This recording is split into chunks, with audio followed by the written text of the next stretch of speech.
Robert had worked late before.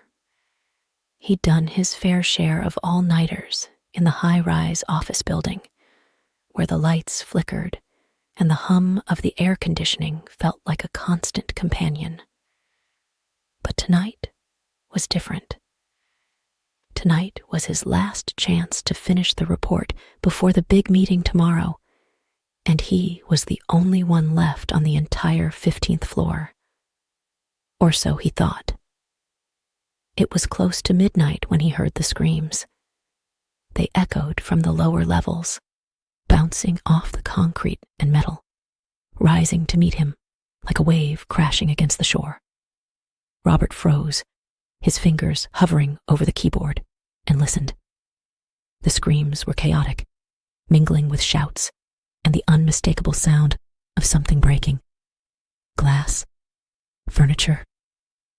It was impossible to tell, but it was getting louder, closer. The emergency alarms hadn't gone off, but the building had an eerie feel, like it was holding its breath.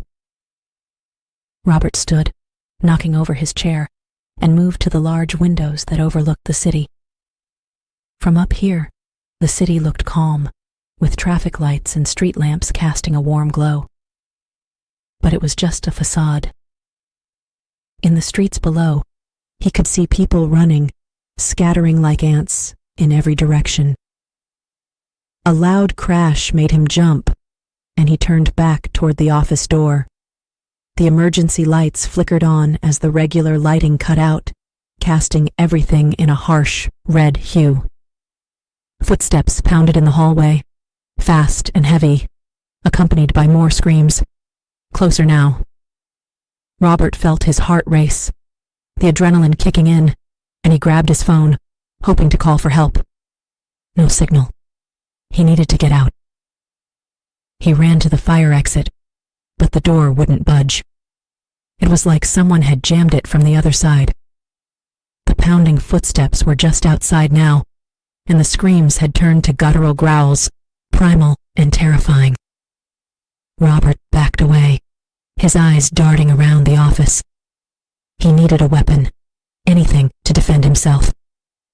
A fire extinguisher hung on the wall, and he grabbed it, the metal cool in his sweaty hands. The growls grew louder, more intense, and then the office door burst open. The first thing he saw was blood, splattered across the walls, dripping onto the carpet. The second thing he saw was the thing that had once been human, but now was something else entirely.